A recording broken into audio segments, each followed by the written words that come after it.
What's going on, everybody? Welcome back into the channel. Today we have a new video for you guys, a new type of thing we're going to bring onto the channel here. We have SWU news.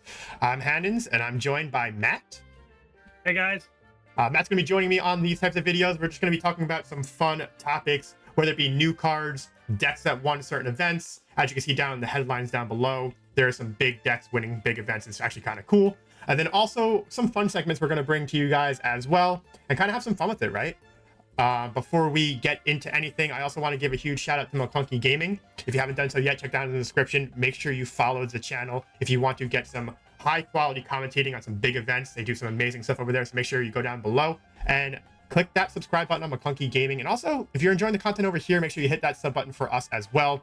We are enjoying just talking about Star Wars with you guys, and we're gonna bring you guys this, whether it be every week or bi-weekly. We'll kind of figure it out as we go along, but we're super excited to bring you guys the first episode of SWU News. We're going to start off by hopping right into it.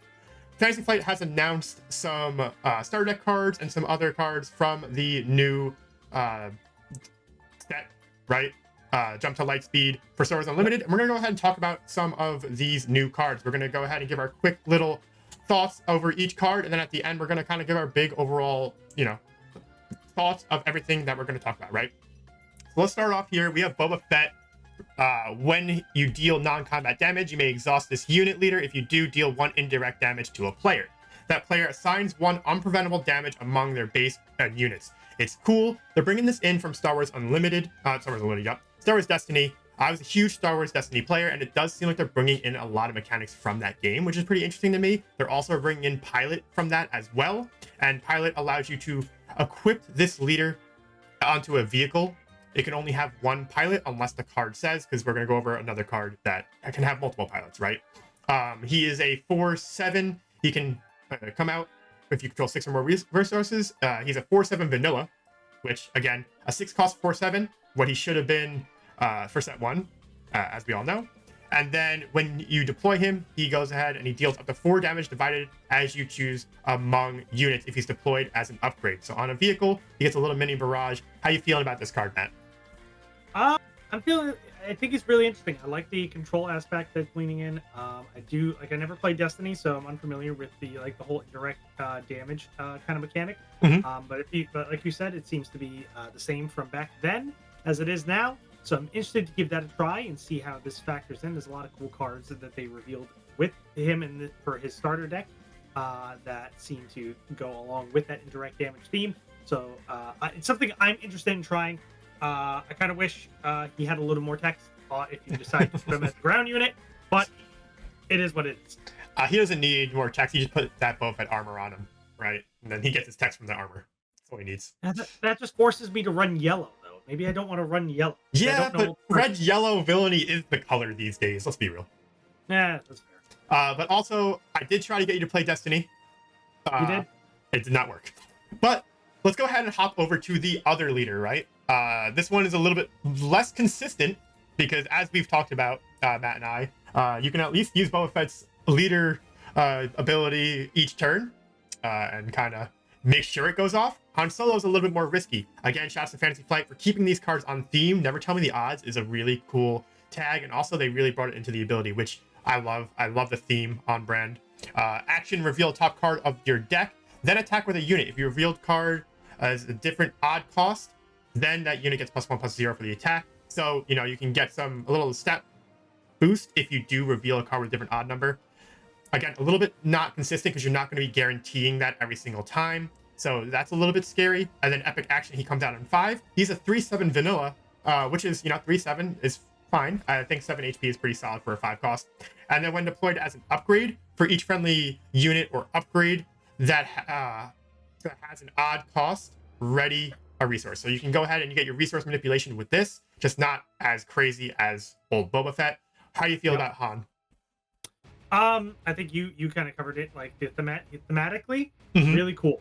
Never Tell Me the Odds. His whole deck wants to be themed with odd costed cards. Means your curve is a little awkward though. Yeah. Because the 4 resource turn, the 6, all those even numbered resource turns are really awkward for you because you either have to be playing multiple things or you're always going to have a 1 floating resource. You got to math, man. You got to math. For some people, that's their thing.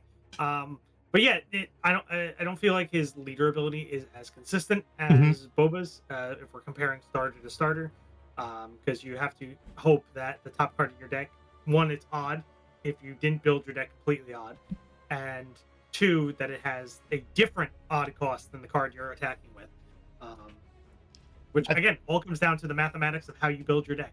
But I think that's the scary part. It's the different odd cost that kind of makes yeah, me a little more nervous, you know? yeah, because you could just flip and not get anything, Yeah. which I guess it, in I the mean, you'll long, still be able to you miss, attack. Like, yeah, it's not going to prevent you from you just attacking. missed out on 1 point of damage, but Yeah. still, Mhm. Yeah, it's a little bit interesting. Also, you do have to reveal a top card for your opponent, so they might you get that hand knowledge. If you're not going to put that down to the resource pile automatically, they'll potentially know a card in your hand each turn. yeah, It'll be kind of interesting how that kind of plays. But I do like the art for this set as well. Jump to Lightspeed has some really cool art so far, and I'm really excited to see as more things come out. Let's go over the last leader that they already revealed. It's interesting. I'll kind of talk about it, right? We have Asajj Ventress here. I work alone. Action, deal 1 damage to a friendly unit. If you do, deal 1 damage to an enemy unit in the same area. Okay? So this is obviously going to be built around grit. Okay? Epic action, if you control 6 or more resources, choose 1, deploy the leader, or, again, it is a pilot. So it is a 4/6 unit with grit. Or you can attach it to a vehicle, and then the attached unit is a leader unit. It gains grit on attack. You may deal 1 damage to a friendly unit and deal 1 damage to the same unit in the same area. So it's kind of the same thing. It's making something a grit unit, a vehicle a grit unit, and then you're going to go ahead and be able to pass around damage. So, I mean, it's okay. Grit decks haven't been like super great, right? They have potential to kind of like pop off sometimes and like catch people off guard if they don't deal with things. But also, like, I mean, Kira was solid, but other than Kira, really, like, what other grit deck that really like kind of stuck? yeah. You know what But I mean? Kira herself is grit, and like Yeah, her she's not really ability a grit factored deck. into She's more that. control. But yeah, you didn't. No one really ran grit cards with her. I know like a lot of the Kira decks are now running that devastating gunship as a 3/5 grit space, Mhm. which works well with her. But mostly they're running it for its control aspect. Yeah. It instantly kills something with 2 or less HP on play. The 3/5 grade is just an added bonus. Um, I do like this Asajj. Mhm. The ability does not have a cost to it other than damaging your own unit, which Yeah. is perfectly fine for some cards. She definitely has a use in blue green. It means on the 3 resource turn, if your opponent has a ground unit, actually your opponent doesn't even need a ground unit. You can play a super laser tech and get instant ramp off.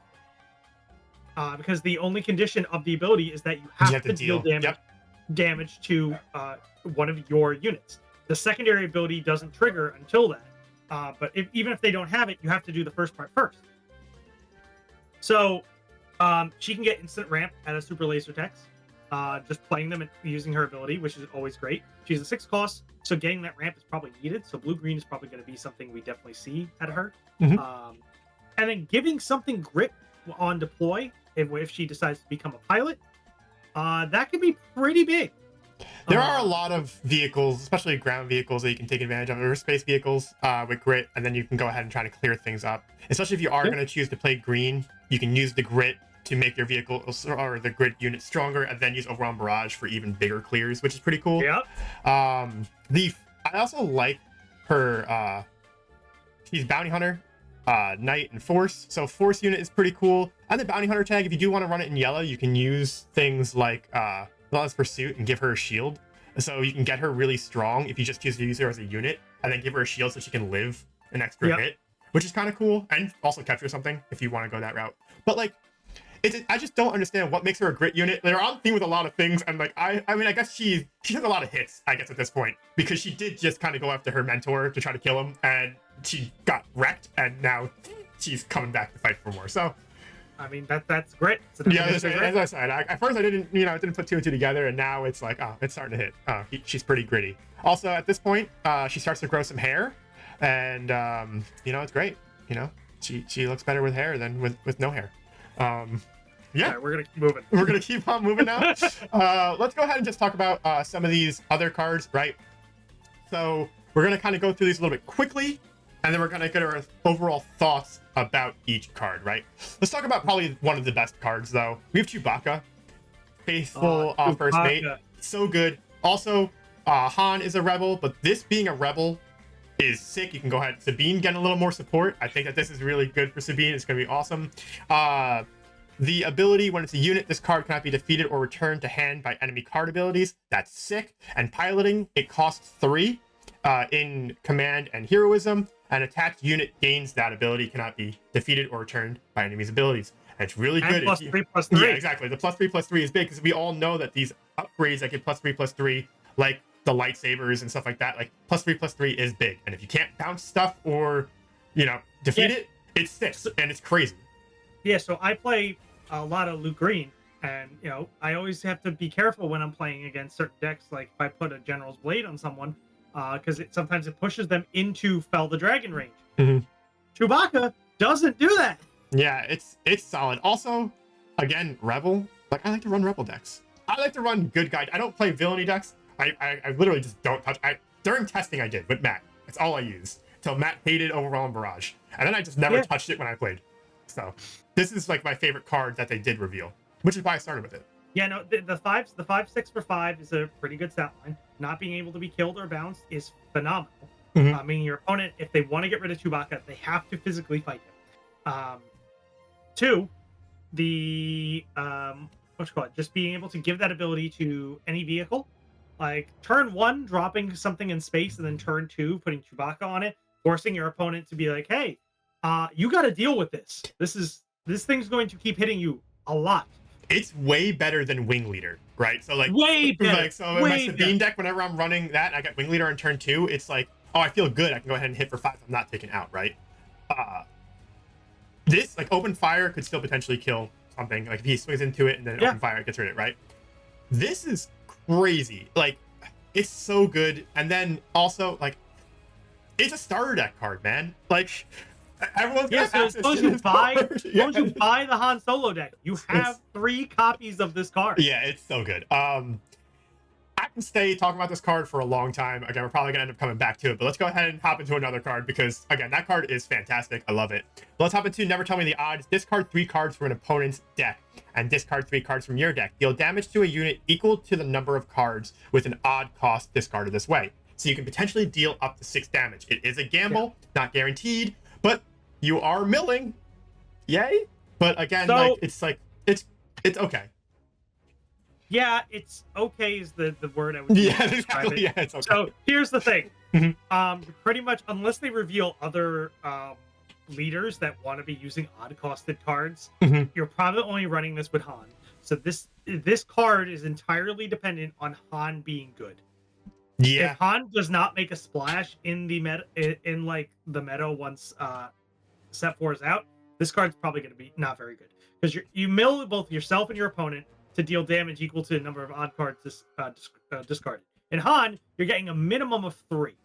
Now this could be just used in some like blue-yellow deck of just like mill. Yeah. Just mill central. Just like, hey, I'm just on 3 resource turn, I'm gonna mill you. On the 4 resource turn, I'm gonna place a team. On 6 resource, I'm gonna mill you. But it's I don't know, it's iffy outside of Han. Yeah. That's the thing. So for me with this card, if it was just yellow, it'd be cool just because you can potentially run it with Afra. And add like different cost cards into your it would be cool. Great. It would be cool. But it doesn't have that opportunity because paying 5 for this doesn't seem great. No, paying 5 to mill yourself and your opponent does not right, well, fair. Afra's flip turn is 5. And yeah, you want to do other things, I'm hoping. Yeah, but like Afra's big thing is like you want to have all those different costed cards so you can make her a 5/5 on flip. Yeah. So getting 3 more cards into this card on the 5 resource turn, so you can almost guarantee that. Maybe not, and you're also potentially getting some removal out of it. So maybe running this aspect in Afra might be the play.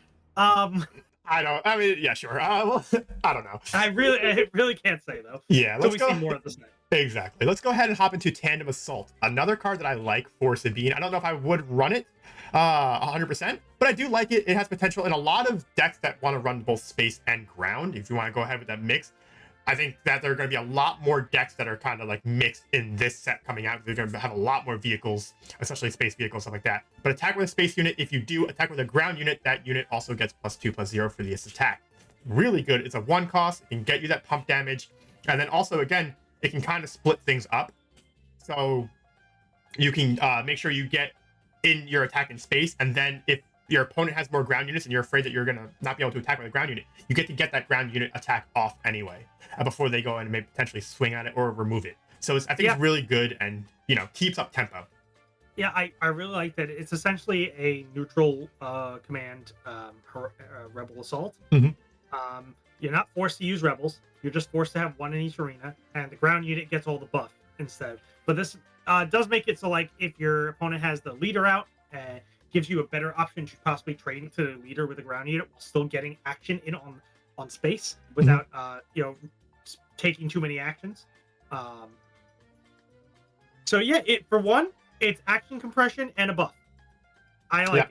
Yeah, no, it's good. I think it's good. The only reason I'm like kind of iffy with Sabine is because for a cause I believe in, obviously, I don't want to. That's the one thing. That's all I was saying. Because I like to run Sabine, but like if I'm running green, I would kind of weigh my I could go one way, kind of get rid of for a cause if I have to, but like we'll see. Let's go ahead and hop into no disintegrations. Right, deal damage to a non-leader unit equal to 1 less than its remaining HP. So you can bring something almost to murdering, which is pretty good because you can get big things down to 1 and then kind of trade in a baby guy, which is cool. Yeah, I mean, it's designed to be used with the new leader Boba. It's just because it leans more into his control aspect, like I was saying earlier. If your opponent's only got 1 unit, you play no disintegration and then immediately tap Boba off of it, they're forced to either take a damage on base in addition to taking all this damage on the unit, or they lose the unit. Yeah. Which is a great position to be putting your opponent in. Yeah, it's solid. It's just red, black, more get rid of your cards with pinging and stuff like that. Ping fest, red, black. Now the only issue with it is since it is deal damage, this is blocked by shields. Yes. Which for three damage to, it's like open firing on a shield. You necessarily don't want to do that. It doesn't feel good. Good old shields. But indirect damage is cool. Yeah, shields will still block this, but the indirect damage from Boba afterwards will not be blocked. Mostly because the shield is gone. I mean, or if you have multiple units. Yeah, exactly. So like the thing is, if your opponent has a shielded unit and the unit that you use this on, and then you can go ahead and use the Boba Fett, and because they're probably not gonna choose to lose their unit. They'll probably get damage on the shielded unit. Yeah. I mean, and then you can kind of maybe hit it with a Saboteur to kind of knock out the shielded unit, which is kind of cool. But let's go ahead and hop into the next card. It's the Hunting Aggressor. It's just a 3/6 indirect damage you deal to an opponent's increased by 1. It's kind of crazy because then again, you're making them have to make hard decisions, and oftentimes they're not going to want to lose units, so they're going to potentially take this indirect damage on base, allowing you to keep up your tempo and stuff like that. But also there are times that they're going to set like, oh, I'm going to go ahead and make sure my unit lives. I'll deal 1 damage over here, 1 damage over here, and then it's going to allow you to potentially trade into things more favorably. Indirect damage is going to be kind of crazy. It was, again, I thought it was pretty solid in Destiny. Yeah, indirect damage right now, like we got taste of it with both the Y-Wing and Cad Bane in set 2. The Y-Wing basically doing indirect damage without it being labeled indirect damage. Yeah. But it's always a situation of your opponent is still, like, the one thing, opponent's probably still going to choose whatever the worst case scenario is for you. Like, if you want them to kill the unit, they're going to take damage on base.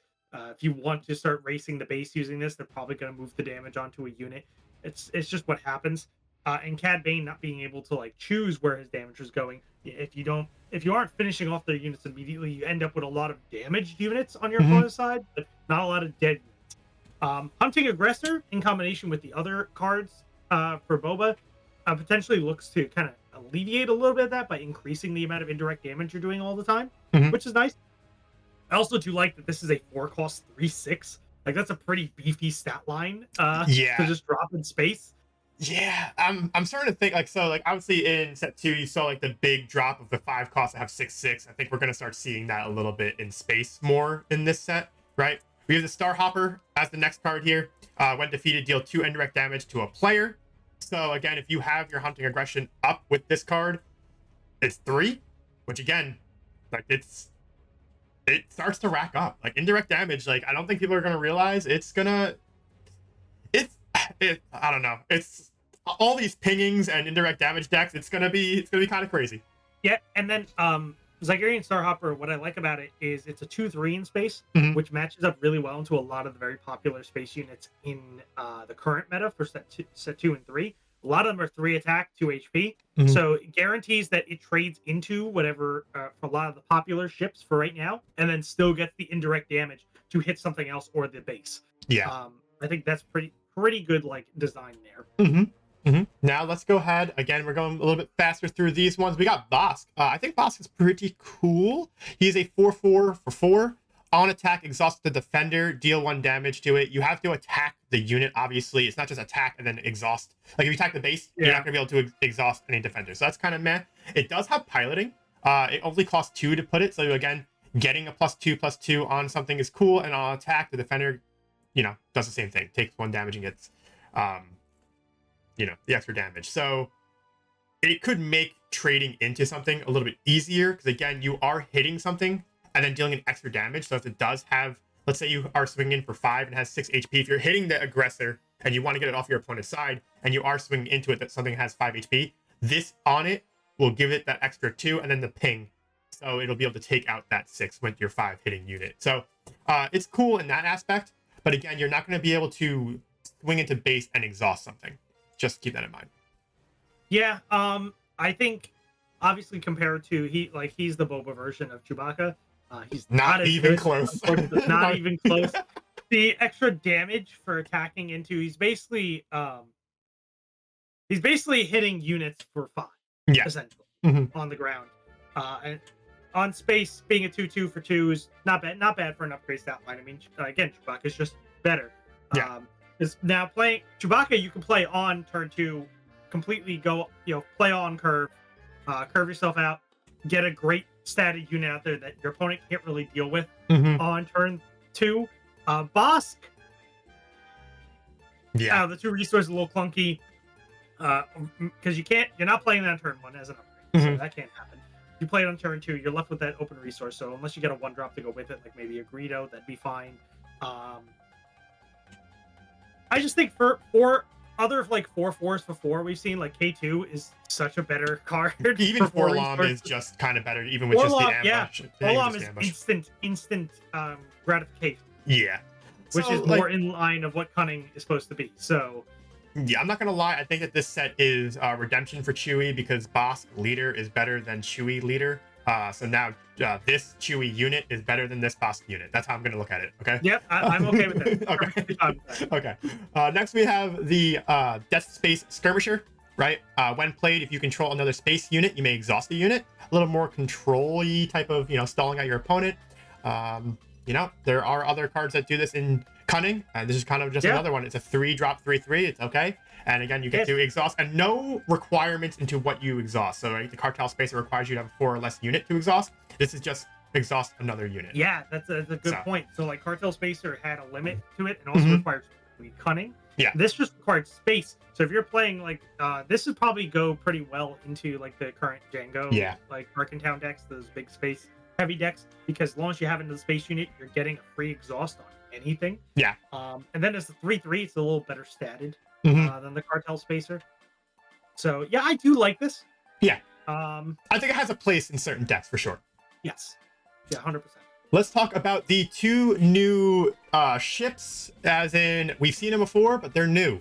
We have the Fett's Fire Spray. It is a 4-cost 4/4. When played and on attack, deal 1 damage to a player. If you do, it's indirect, obviously. If you do control Boba Fett as a unit or an upgrade or a leader. Yep. Deal 2 indirect damage instead. That is crazy good in terms of getting all that. Again, if you go ahead and you have the hunting aggressor, you're dealing 3 instead. Boba Fett just seems like an indirect heaven. If you enjoyed indirect damage in Destiny, obviously Boba Fett is going to be a deck that you want to look at. So, like I was saying with Boss, there are just some other better cards to play on 4 resources as 4/4s. This is one of them. I feel you're getting immediate value out of playing it, dealing damage to your opponent. You're playing it in Boba, which, let's be face it, I don't think I've ever seen a deck play a Fire Spray without Boba somehow involved, or Django. This one is specifically wants Boba, so you can't be running this in current Django decks and getting use out of that, unfortunately. But just the extra damage for having Boba as your leader, pretty good. Mm-hmm. Yeah, I mean, I think it's pretty good. And 4/4 in space for 4, pretty solid. Yeah. Yep. If the only thing could have made it better if it was like a 4/6. Yeah, they should have made it a 10/10 and make Boba Fett broken. Yeah, there we go. Just make it a new Devastator. Yeah, there we go. For 4, crazy.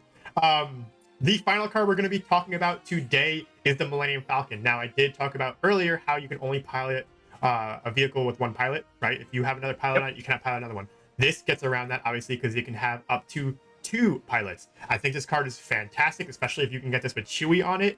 It is crazy because it gets +1/+0 for each pilot on it. So if you put Chewie on it, it gets +4/+3, and it can't be freaking removed unless it's attacked into. And then you can go ahead and put another pilot on it. And we're going to probably see a lot of good pilots in this deck, or in this set, I should say. Really good. And it's a Rebel. We all know how much I like Rebels. It's so this is great because one is pure heroic. Just like Fire Spray was pure villainy. I mean, you can put them in any deck. Any deck of heroic or villainy, respectively.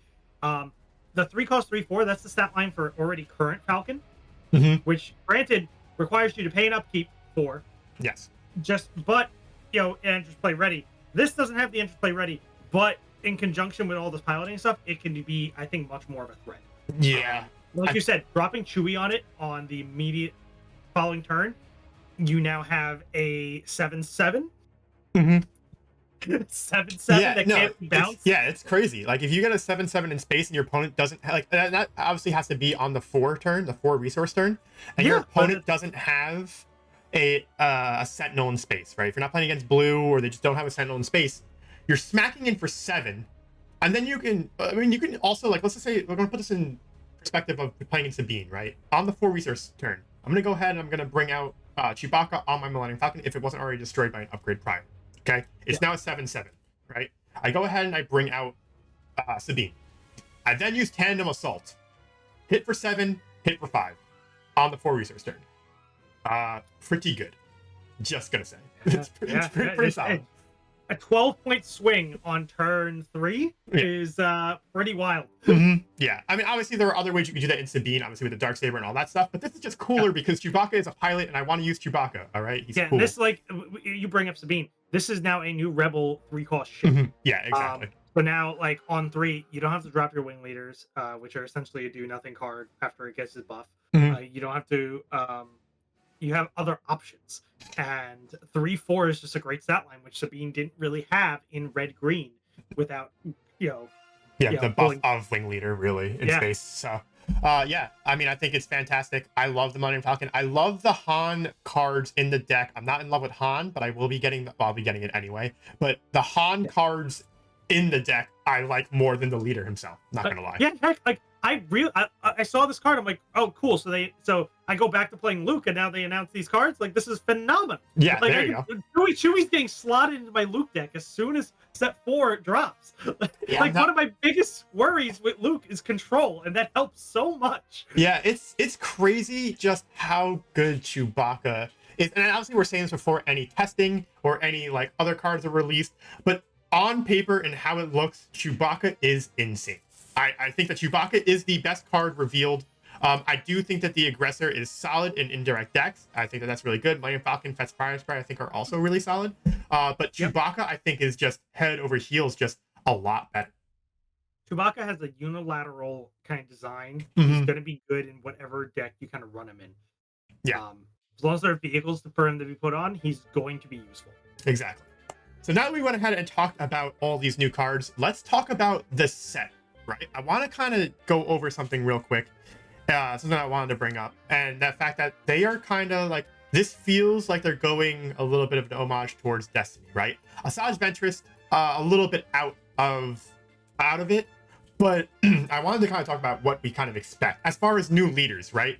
We all joke about the leaders that we want to see, right? Obviously, before I saw it on Facebook, even in the shop, we were talking about Porkins as a leader, right? We were saying, oh, Porkins would be a great leader to add. He'd be fantastic. He comes out on 4. All he does is on deployment, +2/+0, and destroy a vehicle, deal that much damage to a base, right? He's just basically kamikazing into a base because, you know, he just gets blown up, right? He just goes ahead. If you have a Millennium Falcon out there, you bring out Porkins, he goes ahead and he deals 6 to the base because he would get the +1 on the pilot, and the Millennium Falcon would go ahead and drive straight into the other person's base, and he gets the +2/+0, +1/+0, and plus the actual 3. Boom, deal 6 damage to the base. But obviously, that's just a pipe dream, right? It's not going to happen. And if it does, shouts to you, Fantasy Play. You guys are real ones. But I did want to talk about how we are like what we think are going to be some of these leaders, right? And kind of how we kind of determine that. And again, like I kind of feel like they're going to be using a lot of leaders from the covert mission set of Destiny, right? I do expect a Luke Skywalker Red 5 leader, right?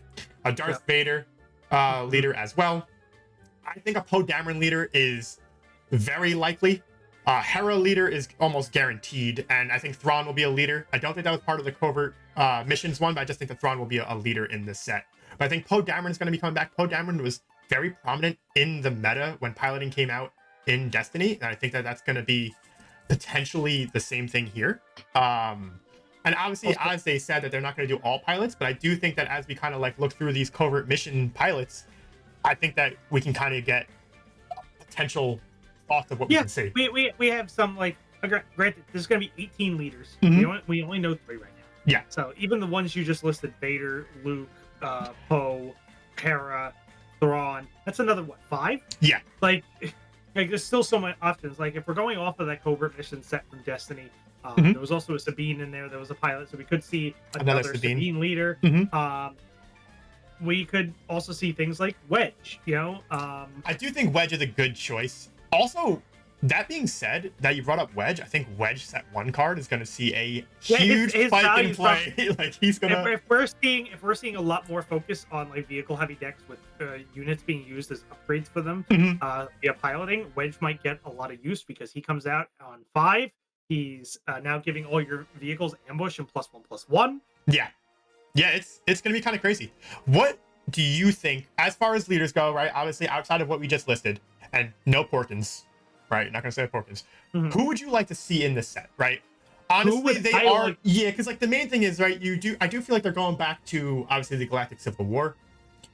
So you're probably looking at eras, like, people and characters from that era, right? I would think that Anakin would be a potential, but again, Anakin, because he's a great pilot, would be cool, but he's more in the Clone Wars era. Would they go ahead and do it again? I don't know. So, but I mean, we also are getting a new Asajj. Yes. Okay. Yeah. So exactly. So Anakin could potentially be on the table. But what would you like to see? Who would you like to see? And again, they didn't say they're all going to be pirates. Pirates. Yep. Pilots. It doesn't have to be a pilot. What leader would you like to see? That would you think that would kind of fit this, right? A new pilot who I'd want to see. Let's see. I would like you said, Anakin would be cool. I'm feeling they might do something like Rey or Kylo. Kylo had his own personal ship for the sequels series, so that they might lean to that. And Rey was, driving the Falcon around for a bit. So yeah, that's true. Because obviously, I do think Poe is almost a guarantee. I would say I would hope so. I would put Poe at 70%. Right? I would say 70%. There's going to be a Poe in this set. Because there's some things that they like their characters, right? I wish that a card I can see as being a leader but not a pilot is Cassian. Okay. I've talked to the developers. I know Xander really likes Cassian because we shared our love for Cassian when I met him and we talked about it, right? And we did feel kind of bad that Cassian isn't more used. His unit card, fantastic, right? One of my favorite cards in set 2, if not my favorite card in set 2. But I think that a solid Cassian leader is going to be coming out in this set, not as a pilot, but I think he's going to be more usable. And I think that that's where I'm going to go. And I know I said, like, you know, what pilot you want to see. That's why I said Anakin first. But I think that Cassian has a chance to be in the set as a ground leader, not a pilot leader. So I would definitely be interested in seeing another Cassian. We've only had the one Cassian leader in set 1, and then the Cassian unit in set 2. So seeing a little more Cassian would be good, especially since, you know, Andor is such a popular show. Yeah, and season 2 is coming out. Yeah, exactly. That'd be great timing for that. Mm-hmm. I would love to see another Hondo. But yes, you are a big Hondo. I'm a big Hondo fan. I mean, like, yes, like, I gotta rep it. I would also just love to see, like, in this set, more smuggle cards, because if we're doing a bunch of ship stuff, smuggling is a big thing in that. Because then anything to give current Hondo more love is okay with me. Yes, I also think one more potential leader, right? I think Kanan or Ezra get their leader card, another ground leader. I can see that, yeah. Not as pilots. I don't think they're heavy pilots. I mean, they could potentially be pilots because they do fly around a lot in the Ghost. You're also going to see probably another Ghost unit card, which is probably going to be pretty sick. I love Rebels. So. As long as it's better than the only Ghost card that we have. That's what I'm saying. Like, I love the show Rebels. Rebels is one of my favorite shows. Like, I do think that Rebels is better than the Clone Wars show, though the final season of Clone Wars was sick. I just think the overall show of Rebels is really good. I love Kanan. Kanan is one of my favorite characters of all Star Wars. I would love to see him get a leader, and I'd probably end up playing him. But again, you know, this segment's been a lot of fun, just talking about new cards, talk about the possibilities of new leaders. Let us know down in the comments down below what you think potential leaders are going to be, or potential cards, even if it's just units. Because again, with Hera and Thrawn probably getting leader cards, maybe they don't get new leader cards with Kanan and Ezra and stuff like that, but we might get new unit cards, right? As long as we get some of that stuff, I'd be really happy, because I want to be able to use more Spectre cards and stuff like that. I think it's gonna be a lot of fun. All right, guys, now into our next segment here, we have the first iteration of Meta Mountain. Meta Mountain is going to be a segment where we're going to be listing kind of where certain leaders fall in the current meta. Now, this is going to be based on certain events, recent events, so it's going to be a lot of recency biases here. And as more events come out and more leaders do better or worse, things are going to be climbing and sliding down the mountain as we continue. So obviously this is something that's going to be changing every week, depending on what happens in big tournaments. It being kind of like the off season of tournaments, January is where you're going to see the big pickup of big tournaments. So you're going to see a lot of movements there, but there are some small tournaments that you're going to see here and there that can really impact the mountain. I'm going to be going ahead and showing off my iteration of the mountain, and Matt here is going to go ahead and tell me why I'm wrong. I'm here to critique his decisions, because we have very differing opinions on this. Yes. So basically, we're going to go over the tiers, starting at off the mountain and going up as we continue on. And then obviously we're going to have only one thing can sit atop meta mountain each week. And obviously you guys can rip me a new one in the comments down below if you guys disagree. Matt will be doing the same. So starting in... Who's at the bottom of the mountain? You gotta tell me. Yeah, there we go. Starting off the mountain, right? He's in his own tier. He's way off the mountain. We have Boba Fett. He's in the Sarlacc pit. All right, he literally cannot be played. So that man's in the Sarlacc pit. He's not even off the mountain. He's just kind of over there, right? He went to climb the mountain and then was told, like, sorry, you're just not allowed. This is. Well, what happened was that you need to go back to base camp. Well, what happened was he didn't climb the mountain. He used a jetpack and flew above the mountain, and then Fantasy Flight shot him down, and he ended in the Sarlacc pit. And that's kind of how it went. Yeah, that's it. Yeah. Makes a lot of sense. Yep. Now off the mountain, here we go. Starting off here, we're just going to kind of talk about them. We have Moff Gideon. Listen, he just never kind of worked out. He was cool. Love the actor. Not on the mountain. Jabba the Hutt. You know, I would love to see Jabba the Hutt do some cool things with not a lot of bounties. Like, he's not the bounty guy you want to run. He's off the mountain. Also, he's too big to climb. He's kind of large. Hunter, as much as I love him, he didn't really get a chance to shine, and he never will. Off the mountain. Finn. Off the mountain. I don't even want to talk about him. Dr. Aphra. As cool as I think Dr. Aphra is, and she has potential to get better, she doesn't have it right now. She doesn't have the stuff. She's off the mountain. The Mando, listen, I think he's overhyped. I think he's overrated. He's off the mountain. Chewie, as much as I love him, he's fuzzy, just like me. He comes out on 7, a little bit too slow. He's off the mountain. IG-88, as cool as he is, one of the best droids in all of Star Wars, just no, off the mountain. Grand Admiral Thrawn, I love him. Okay, I'd love to use him. There are just better options in his colors and for what you want to do. Sadly, Grand Admiral Thrawn, you're off the mountain. Jin Urso, as much as I like you as well, you're a great character. Off the mountain. I don't really have much to say about you. You're just off the mountain. This is probably a controversial one. We have Grand Inquisitor. Now, you could argue that he probably should be climbing up the mountain or something like that, but he doesn't get enough play for me to warrant him being on the bottom tier of the mountain, so he's off the mountain. Mace Windu, probably, again, another guy that you could argue has potential to be on the bottom layer or maybe even a tier higher, but I don't want to. No, he's off the mountain. Next, we have Padme. Again, you know, she's all right, but she didn't want to climb this week, so she stays off the mountain. Pre Vizsla, again, the whole hand, having to have cards in hand to do all the things you want to do, a little bit clunky for me. Obviously, there are certain decks that you can kind of do what you want to do, but again, he's off the mountain. Hera, I like Hera and the power of friendship, but if you don't have a leader ability other than you can bring your friends along, you stay off the mountain. And then we have Bo-Katan, again, Mandalorian friendship. You know, I like the idea. I just think that it didn't really kind of work out. So you're off the mountain. So that's our bottom tier here. Off the mountain. And let's go ahead and hop into our next tier. We have Rebellions Are Built on Hope. Now we have the first guy on Rebellions Are Built on Hope. This tier is all about decks that have potential, you know, and can kind of, you know, do something potentially. Like, obviously I said potential like 6 times. But first off, we have Cassian, a little bit controversial. I am putting in my bias here. I love Cassian. He might be off the mountain, but in my hope, he's there, right? We can make him cook. Boba Fett, we have Fat Boba. I think that there are some ways you can make him kind of viable. It's not going to be super high up the mountain. He is fat in his old age, so he stays in the bottom tier of the mountain. Fennec Shand, I think that with the ambush ability, you can catch people off guard. It's a lot of fun to play, not super competitive. Bottom tier of the mountain. We have Lando Calrissian. Now, this is probably a controversial. I think that potentially you could do some fun things with Lando as well. So, you know, he's building on some hope here. We have Grievous. Grievous does seem to be a little bit too slow to be anywhere higher on this mountain. So, at least he has his debut on the bottom. Count Dooku, again, I do think that he probably has the most potential to move up. I haven't really seen many people like using it in, you know, the highest of competitive standards. So he stays on the bottom. We have Nala Se. Nala Se, again, another one who could potentially be up one. I think that she has a lot of potential, a lot of fun things, but I'm going to slot her at the bottom as well.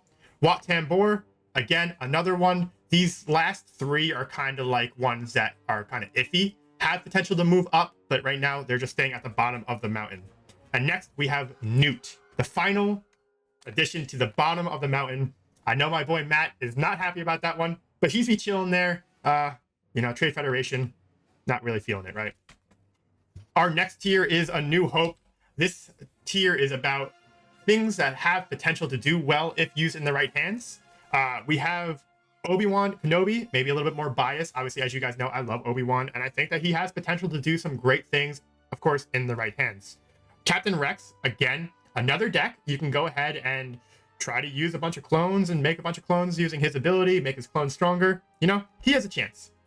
We have Chirrut. Chirrut is interesting. Chirrut, however you want to say it. I think he's really cool. His ability is very unique. Again, with all the Force iteration and all the Force cards added in set 3, I think that he can do a lot of cool things. We have Hondo. Shoutouts to my boy Matt. We have Hondo's in A New Hope. Again, in the right hands, it can do some work. Next, we have Ahsoka. I am a huge fan of Ahsoka, especially Ahsoka Yellow. So I've showed that it can do some fun things now against the top tiers of the meta. That's yet to really be seen in heavy, high competition level. But I think Ahsoka does belong here, kind of in the middle of the mountain. We have Asajj. Asajj, another 4 resource leader, really fast. You can catch your opponent off guard. So she's here in A New Hope. We have Darth Vader. Now, Darth Vader kind of has seen some, like, a lot less play than in set 1, even in set 2. So he kind of has, I guess, fallen down the mountain, but it's a leader that has potential to climb up the mountain as more people continue or start to use him a little bit more as the meta starts to round out. And then we have Leia, another leader who was really solid in set 1 with the speed of using Rebels. But again, with a lot less people using Leia, she kind of slides down here towards the bottom of the mountain.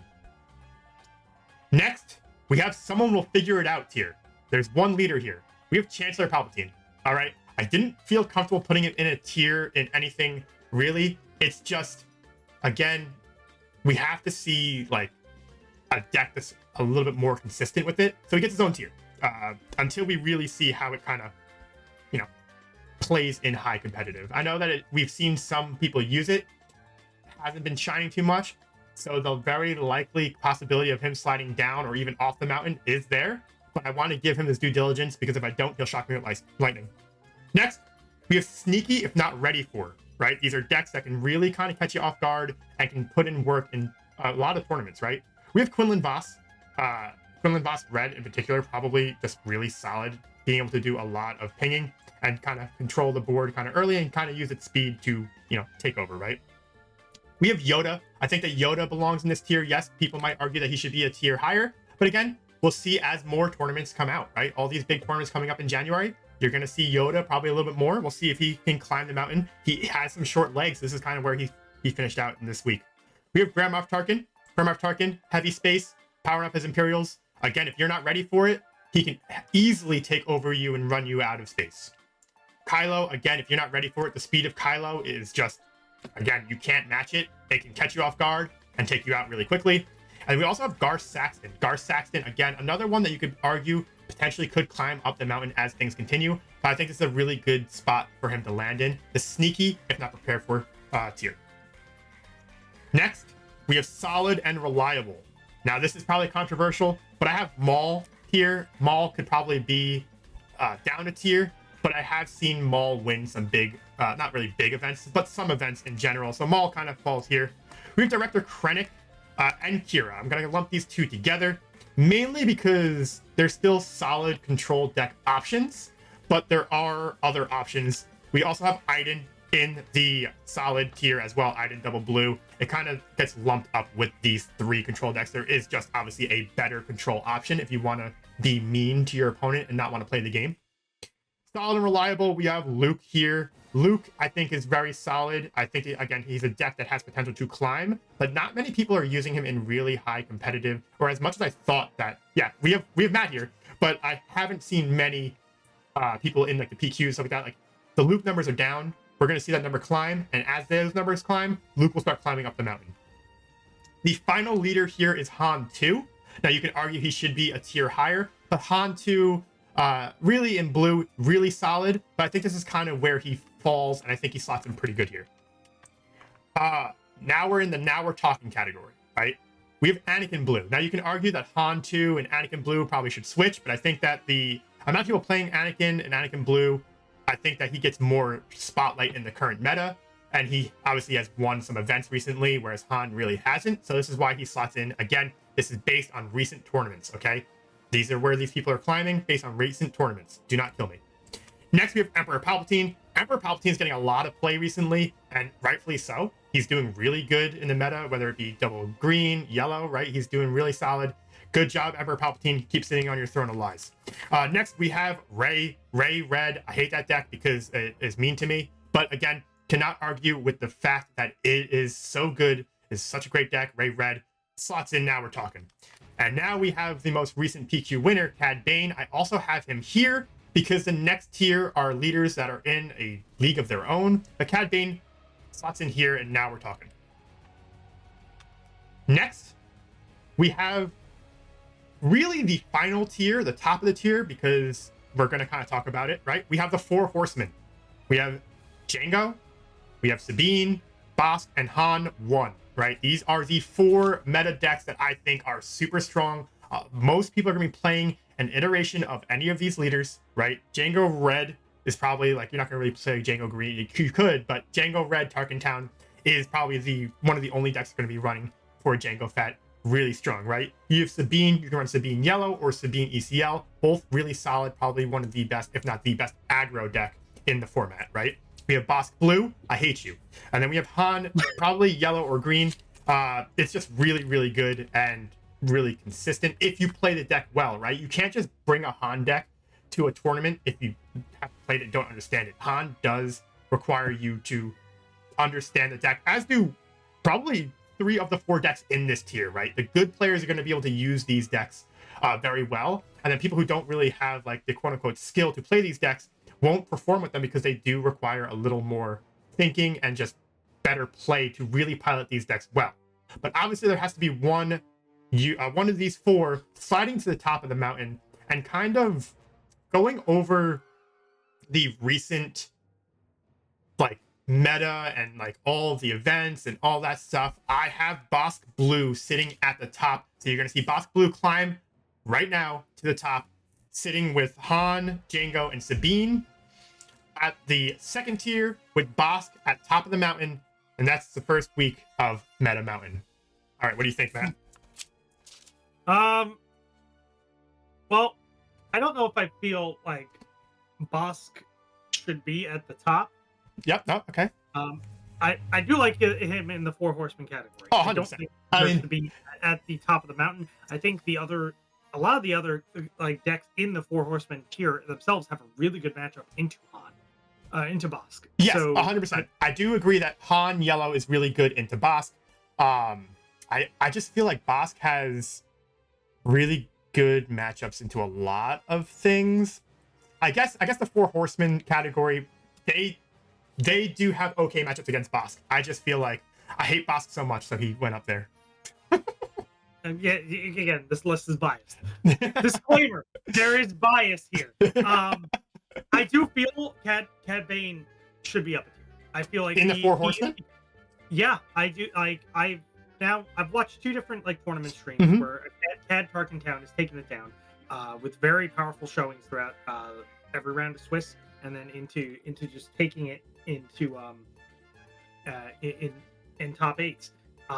It's a very powerful deck. The only thing that really slowed it down in set 2 was the fact that Boba existed, where Boba plus Tarkentown really Boba plus Boba's armor really shut down Cad Bane. Didn't really let him play. The whole idea of also like, hey, why are you playing a yellow villainy leader if you're not playing Boba? Yep. With Boba gone, it really opened Cad to come up, and he's been a huge show. Yep. And, I spent most of set 2 playing Cad, so I have a good idea. Like, Tarkentown's really fun. It definitely synergizes well with what Cad wants to do, which is control the board in the early game until you just like win through sheer just like I actually have units and you don't. There is also the green version, which you spend the early game doing just that, into just playing your big bombs like your mauls and invaders and stuff like that. Yep. I feel like it should be up. Okay. So for me, the reason why, also let me go ahead and talk about why I put Bosk in, the actual real reason why I put Bosk in the top, right? I put Bosk in the top because he did, again, this is based on recent events, and it did win the biggest of the events. So that's why he was slotted at number 1. That's okay. And that's why he was slotted at number 1. And yes, I do agree that the 3 below him can go ahead and they can beat him. But I also feel like all 4 of these decks can potentially win against each of them. Although Han does neuter Sabine really, really well. I think that each of these decks can beat each of the other one at any given point, right? If ran by the right person, right? If you have a good player playing a good deck will be good, right? Yeah. When it comes to Cad Bane and why I didn't have him up 1 is because I have Jango Fett there. And yes, they are different for the most part, but they have like the similar styles of decks. I just felt like, and yes, again, Cad Bane can climb, right, as the meta continues, and if Cad Bane starts to outshine Jango Fett a lot more, then obviously those are going to kind of swap, right? But for recent, so I just kind of went with like recent things. Cad Bane doing really well. I do think that he does have potential to jump up a tier, but I did choose Jango Fett over Cad Bane because between the 2 of them, they have very similar, not the exact same, very similar styles in terms of like cards in the deck. Obviously trying to control the early game. Jango Fett wants to just tap everything down and kind of just hit the base with pings and like hits and stuff like that. And then Cad Bane coming in and being mean with other things. I just think that they're similar, they're different and similar at the same time. I just felt like Jango Fett was a little bit better than Cad Bane recently. I'll just say, keep an eye on Cad. Yeah. Like this might be with Boba gone, Cad might be a dominant force to be reckoned with going into PQ season. I'm not gonna deny that because Cad Bane has been in my recent locals a lot, and it's been doing pretty well. It hasn't shown up in my locals yet. We'll see how that progresses because I haven't brought it. your sneaky and solid tiers, I like those. Like a lot of those, pretty solid. I pretty much agree with every one of the sneaky, if not ready ones, emphatically. Yoda, I feel might be more in the solid, more than sneaky, because I feel like sneaky Yoda's just doing a lot of the same, double blue or blue green stuff that all the other heroes are doing. But I could see why you're putting there Tarkin, Kylo, Gar. Yeah, you have no idea what those people are doing when they sit down at the table. It's a bad situation. Like, if you do not know how Kylo plays, you are in for a world of hurt, because he's going to run over you in about 3 turns. Yeah, exactly. I feel like Hondo could potentially also be in that sneaky thing, because that's why Hondo was so well at the beginning of set 2. Yeah. Because no one really cared to look into what Hondo did, in addition to the standard, like, blue-green villainy control. It was the surprise of, like, wait, Hondo does what when he smuggles? Like, what's going on? That was difficult. And you'd be able to, like, timely intervention a child sin on turn 7 when you have 6, or turn 5 rather, when you have the 6 resources and you get a 7/7 child sin, is just problematic. Yeah, for sure. Chancellor Palp, yeah, someone will figure it out eventually. I know Philip did a pretty good showing with him in their Maclunky show match they did with Late Night Gaming, the Boffin Network. Looking at A New Hope, I'm sorry, and I'm saying this as a former Leia player. I feel like Leia does not have a place in any Hope. Just she is outclassed by any deck that wants to run Rebel synergy. There's been no new Rebels in like forever. Like Cassian came out. That's where the hope comes from. It comes from set 4. Yeah, we'll see in set 4, but as of right now in set 3, Leia's not in a good spot. Just Sabine is a better leader for Rebel aggro in general. And so unless Leia gets more support in something that makes her different than Sabine, I feel like she's not gonna, like, no one's gonna play her. It's just gonna. No, you're right. You're right. But with set 4 giving more Rebel synergy, she went to A New Hope, because set 4 and episode 4, she fell in there. Listen, we don't know enough about set 4 yet. We have literally 10 cards out of 260. No, I'm just saying there was a Rebel card in set 4, and the name of the movie for set 4 is A New Hope, and Leia's in it. So therefore, she fell in this category. All right, fair enough. A lot of your other New Hope stuff makes sense. Ahsoka, Asajj, Vader. Yeah, Vader definitely kind of fell on the wayside towards like the end of set 2. Yeah. And hasn't been a lot of like people playing him in set 3 so far, but I guess we'll see how that changes going into like the big tournaments for set 3. Rex, I love Rex for set 3. Really do. I played a lot with a double green ECL Rex, which is funny. It just somehow works. It actually did very well. I let another person at my locals use it while I was using the Django Tarkintown deck, just a fun casual game. Fucking stomped the shit out of Django Tarkintown. Could not stop it. Yeah. What else? Yes, the off the mountain. You're garbage. I agree with so much of this. GI, like, I've tried to make GI work, man. I've tried. Just every time cards come out and we go, oh, that's a GI buff. That is grit. That is the GI buff, and it's never a buff. Yeah, it's just exactly. never works. Chewbacca just is permanently hurt by being a 7 deploy leader. Hera, I'm gonna laugh if set 4 Hera is revealed as a leader, and she's just 10 times better than set 1 Hera. There's no way it doesn't happen, though, because like this Hera, as cool as it is, it's not great. It's good in Twin Suns. Oh, cool in Twin Suns. Yeah, it's gonna be really funny though when it's just gonna be Hera and Twin Suns next. There we go. The second Hera is just there so you can run all the Spectres. There we go. The dream. Thrawn, I feel like maybe he could be in on Hope.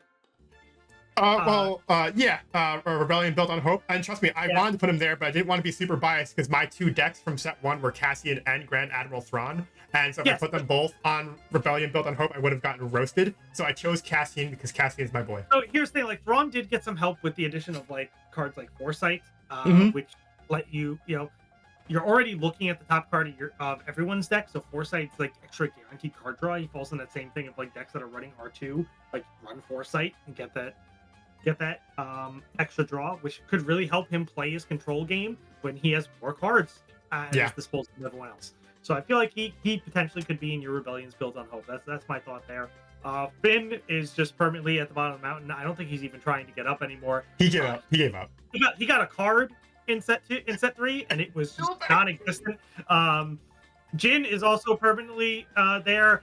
Jabba, I don't know. I feel like Jabba just needs a little more work. I think he needs to lose weight and he'll climb the mountain. I think that's what it is. He might be able to get on the mountain. Gideon, I don't know, man. I don't know about Gideon. I really don't know what to say about Gideon. I don't look at him at all. Hunter, he will never get to the support he needs. It's so sad. They made his ability so convoluted, it does not matter. Bo-Katan, maybe. Yeah, as I said, it's potential. Bo-Katan and Mando could maybe make it onto On Hope. Mando did get some like unique things with being able to do like the yellow blue and just do things like perilous position and stuff to like double exhaust things, which is nice. The rest of the like the off the mountain stuff like Afra, Padme, Pre Vizsla, Windu maybe he's on Hope as well. That's about it's potential because you got the showcase. Oh, I traded the showcase, but I got it for Grievous, so I'm not too mad. Yeah.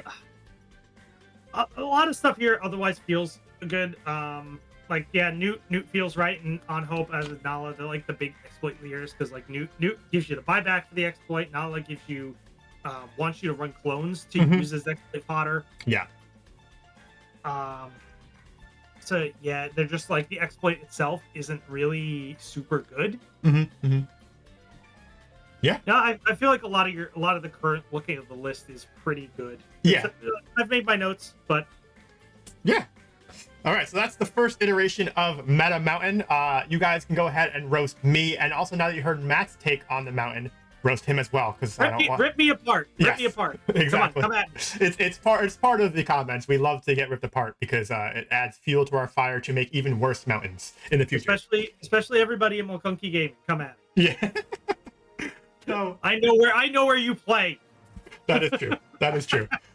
Now for the final segment of SWU News this week, we are going to be doing this as kind of like an end to each episode. We're going to do a weekly recap of some Star Wars Unlimited news that we realized or stuff that we just want to kind of talk about when it comes to Star Wars Unlimited. Matt was very unprofessional and didn't bring anything to the table as he wasn't told to, but I'm still going to kind of blame him because, that's kind of his fault. With that being said, I have brought two things to make up for his very much so lack of professionalism and being prepared. Okay. So first thing I realized about Star Wars Unlimited this week is that the devs really love Han Solo and Boba Fett.